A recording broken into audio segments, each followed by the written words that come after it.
This is Carter's Corner on 89.7 FM. We have Di on the line, Di Bain, who is running as the mayor candidate and councillor candidate for the upcoming election this weekend for the city of Perth. Welcome to the radio station, Di.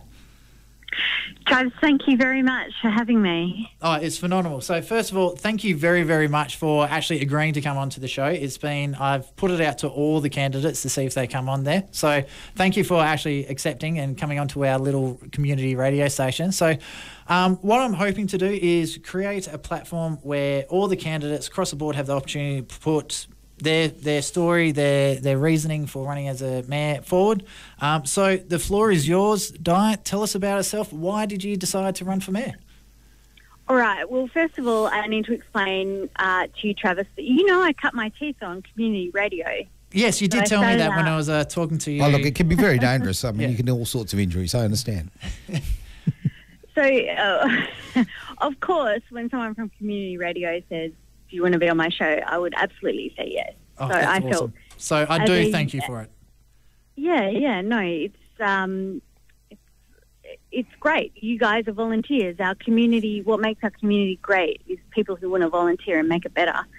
So to answer your broad question, I'm running for Lord Mayor because I want to restore transparency back to our city and a high level of integrity, and I want people to trust our city and ensure that good people who are community-minded, who come from a volunteering background, are there at the helm wanting to do great things on behalf of our broad church of stakeholders in the city. So whether they be people who volunteer on community radio, just like you, and myself when I started out, or whether it be people who are helping with homelessness, or people who are indeed homeless and don't actually have a vote in our city, or people who want to transform our city for the future, whether they be people in property, people in real estate, people in retail. I want to represent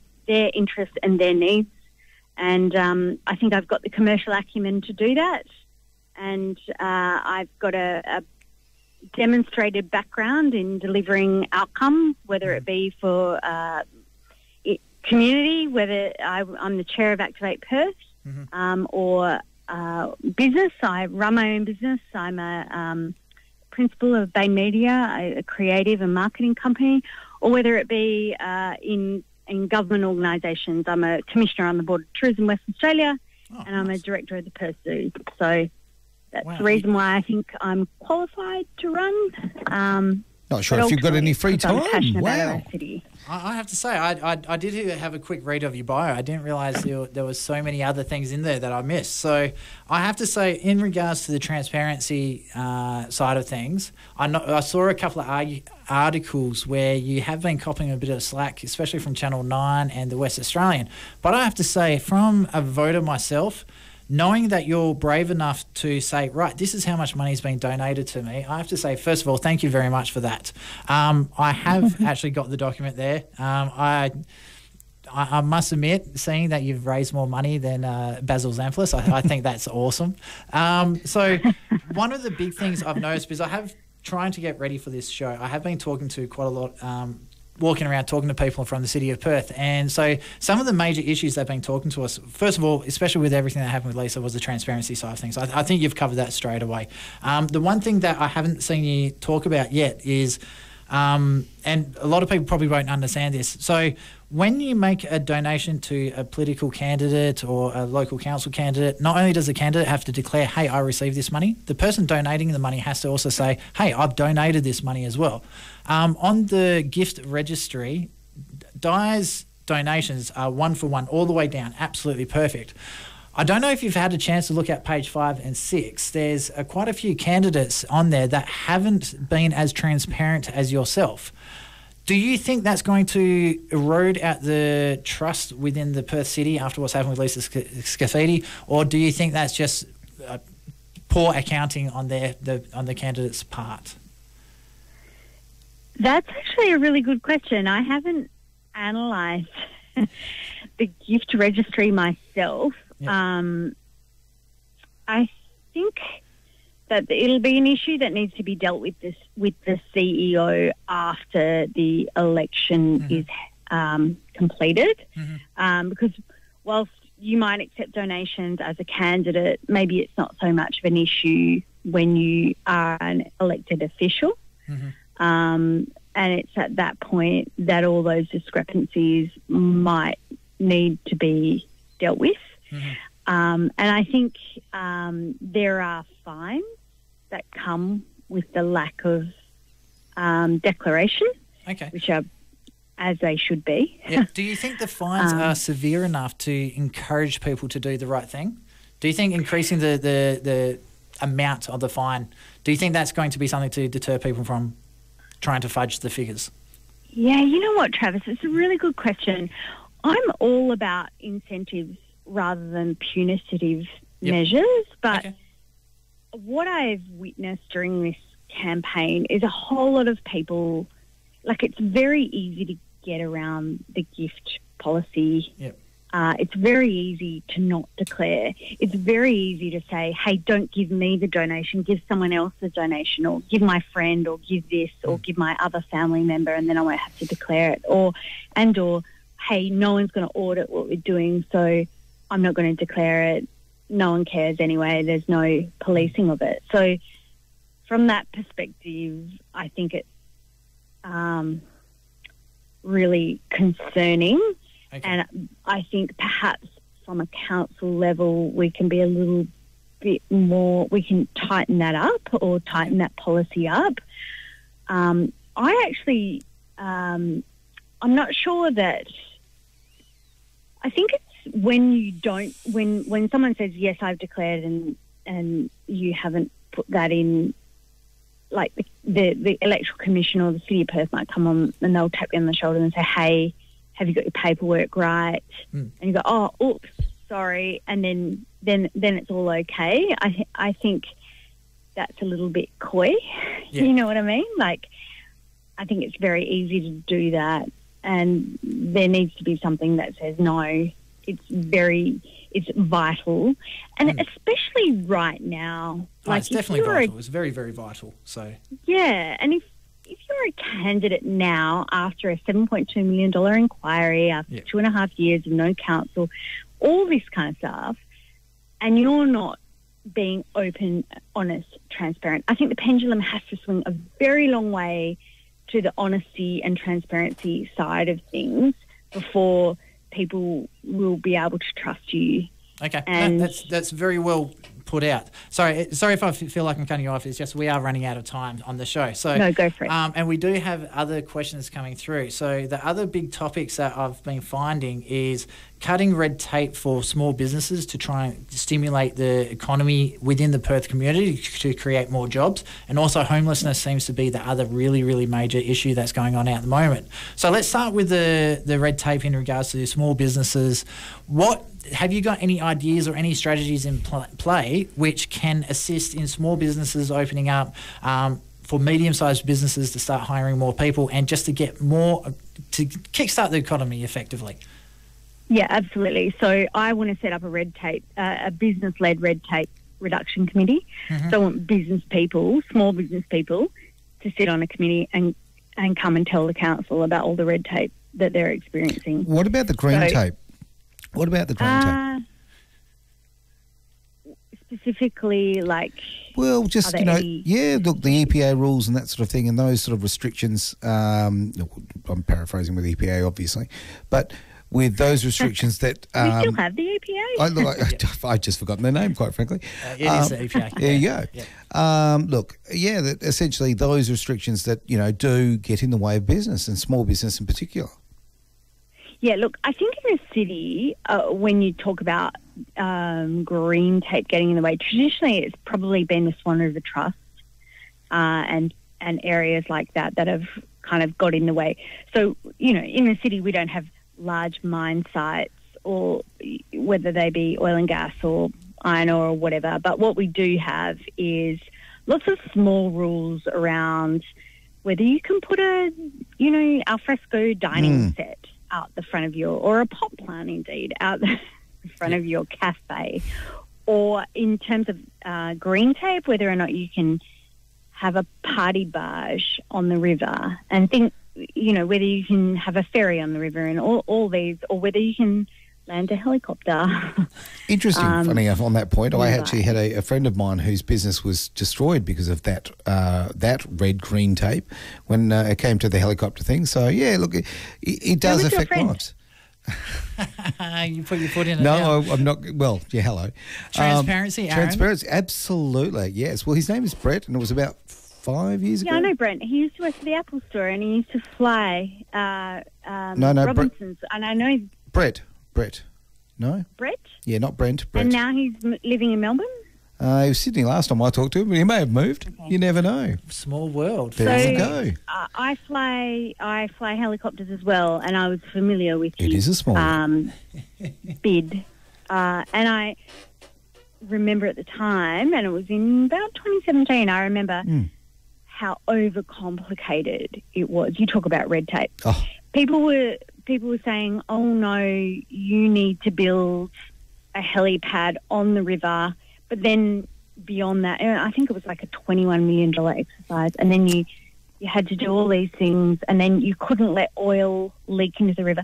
Let me tell you, if a helicopter is leaking oil, you do not want to be in it. Exactly right. Exactly There's right. There's more two-stroke engines in the river leaking oil than a helicopter. But it's a good example of green tape actually destroying business. Simple as that. And when we were having all the Elizabeth Quay work and all the redevelopment there, how cool would it have been to be able to jump on a chopper and go up to, over Kings Park, over to Rottnest, that sort of thing, what it would do for tourism. And now that was stopped purely and simply because of ridiculous government and local government red and green tape. Well, and you know that we no longer have a helipad in the city. No, I didn't know that. I don't have a helicopter at home myself, so I didn't know that. But no, and I don't either. But I'm an enthusiast. I'm a private pilot, and I love flying. And I go to cities like Vancouver, and I love the fact that you can jump in a helicopter and have a tour of the city.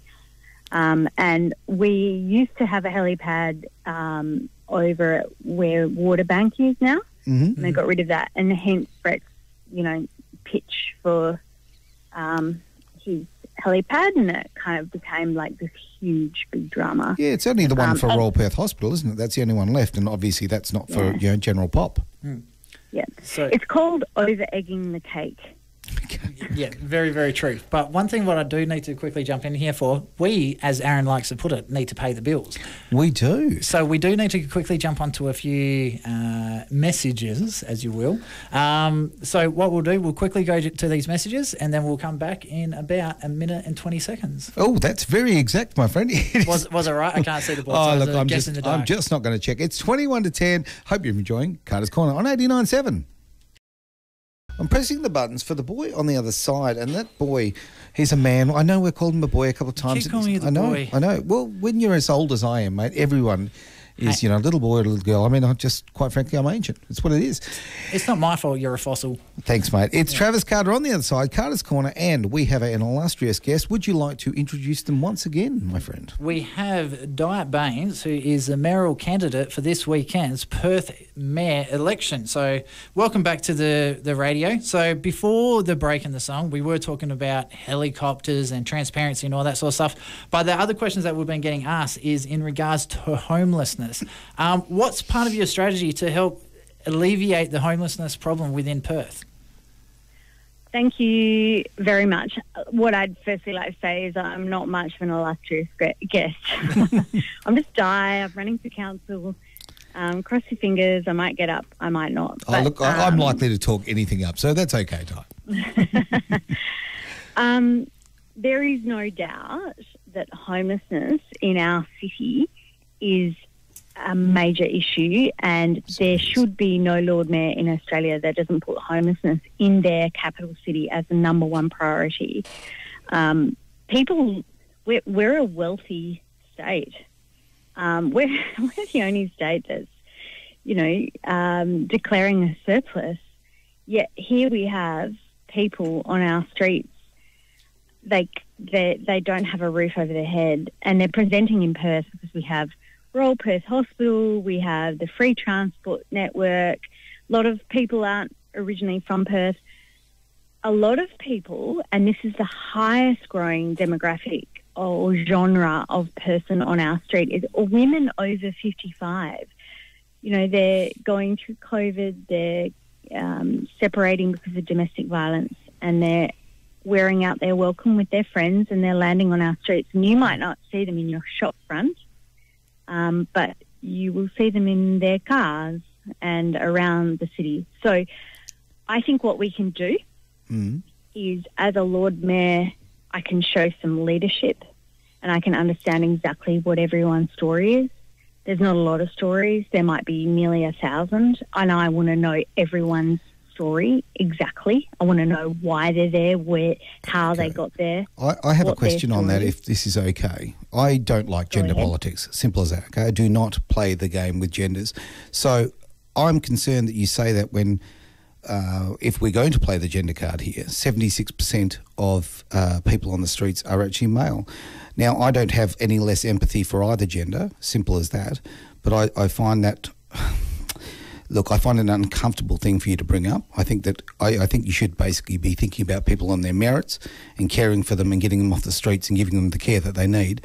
And I don't think that we need to play that game. I definitely kind of agree with Aaron on that one, but I think we should be focusing primarily on anyone who has children in their care who are homeless. I think people with kids, without doubt, should have priority. That's just this is my personal opinion. Let me put it this way for you. When you see a woman on the street and you say, "Hey, I've got a tracksuit. Would you like to change? You know, you've been in those jeans and that shirt for a while," and they say, "It's easier with a belt on to not get raped than it is with a pair of tracksuit pants on." Okay. Yep. You know, I completely understand that. Deficiencies with women on streets that are like, let's be real.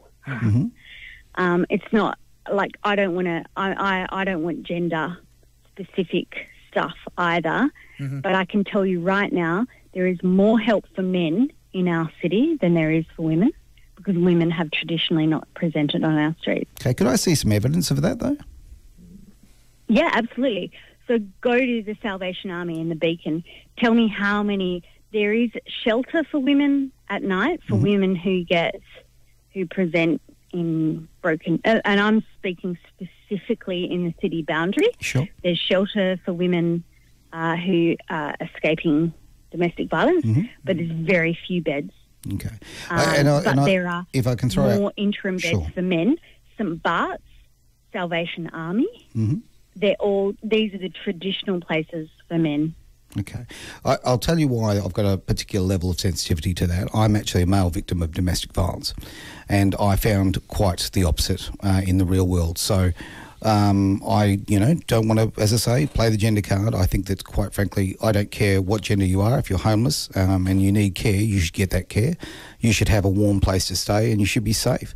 And something that Travis said before about with children, I think that obviously people with children should have priority. Simple as that. So, look, I just believe in equality very strongly, and I just don't think it should be something that's part of a campaign. So I agree with you. I can see where you're coming from, but I would say you're in the minority. No, I'm not actually, but I understand. You're in the majority? No, I actually know the statistics quite strongly, but we won't go there. Yeah. Okay, so we both agree, or all three of us agree, that homelessness is a major issue. So what are some of the programs that you're hoping to put in place to assist the people that are in dire need? So the City of Perth is not the organisation that has the balance sheet to provide housing for people who are homeless. For sure. So people who are suffering homelessness and they're suffering issues will present in the city, because we are the capital city of Western Australia, and we have Royal Perth Hospital. We have, lots of opportunities for people to find shelter, or a few opportunities. There's not a lot actually at all. We're a very immature city when it comes to dealing with people who are suffering from homelessness. Yep. What we can do is provide a safe night's sleep. Yep. And what we're seeing is people around the city who cannot find a safe night's sleep. And so they're presenting in shop fronts, they're in malls, places where there's CCTV. And that's the place, and they're creating their sub-communities, and they are in a situation where they're, they're feeling helpless and they're feeling, very nervous about their night, and so they want to be somewhere where people can see them.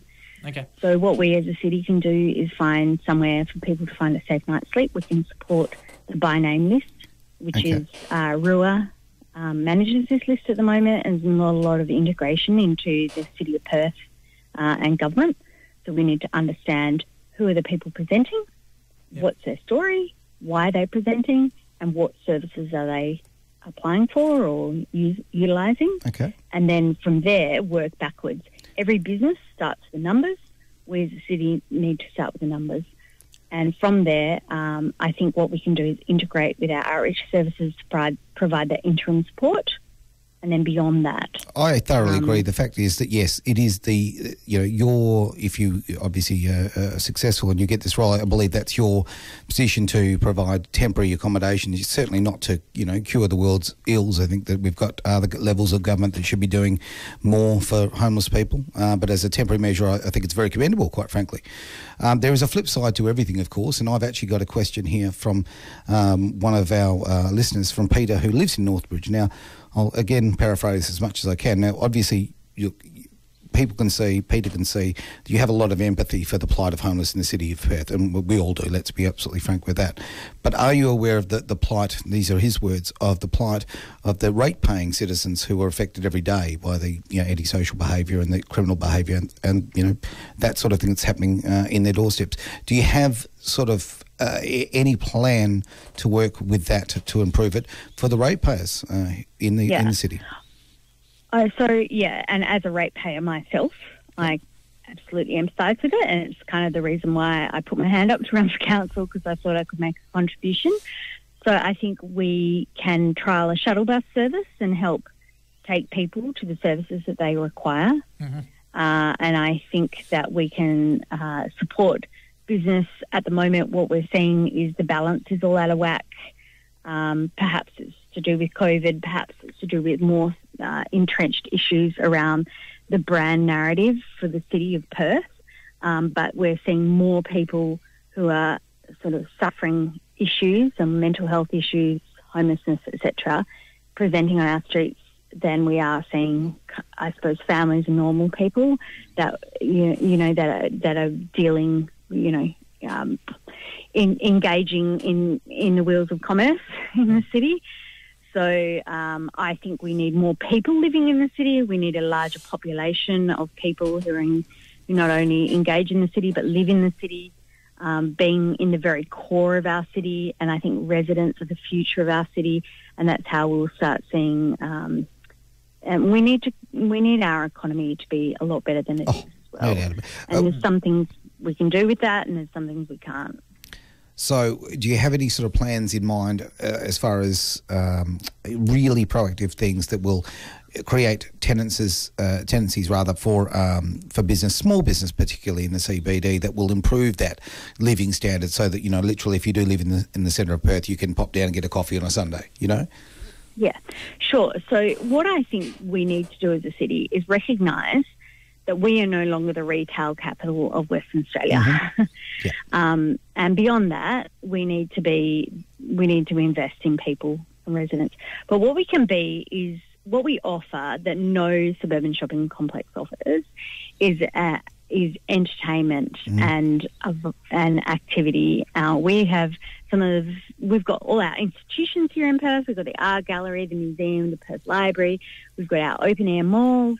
And what we can do is invest in our performers and our artists to make our city streets sing and make them come alive. And if you think about Skyworks, I know everyone raves about Skyworks, and it's probably political suicide to talk about doing anything with Skyworks. But around the world, except for Disneyland maybe, People are looking at more environmentally alternative ways of doing skyworks, even Sydney. And we as a city, we spend $2.8 million a year on skyworks.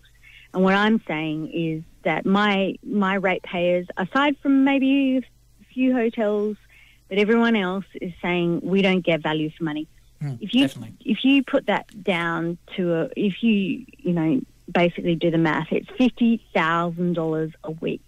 Imagine the amount of performers and artists and concerts you could have on the streets of Perth every week of the year. Could we just grab ourselves a commercial partner to pay for it?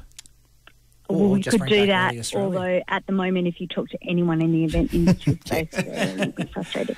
But there's no reason why we couldn't do everything in parallel. Yep. In the event of market failure, this is where government should step in. Definitely. And I'm not a socialist. I'm not someone that says, let's just pay for everything. I'm someone that says, when there's market failure, we need to step in, we'll prove the model, or we'll prove up the model, and then we'll become... Let's think about New Orleans, right? Yeah. Frenchman Street. It's one of the most famous streets in the world.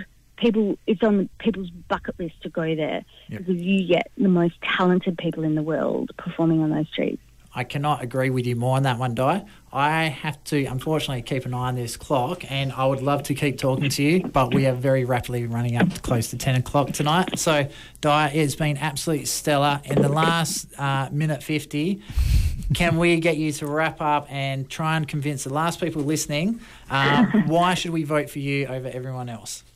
Go. Oh, wow. No pressure.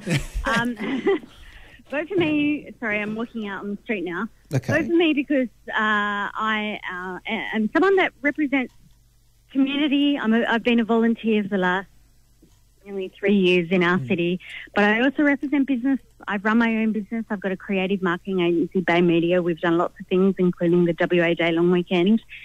But I also understand government. I'm a commissioner. I sit on the board of Tourism WA. The Perth Zoo, and I understand how government works. I have commercial acumen. Don't be naive. Choose wisely.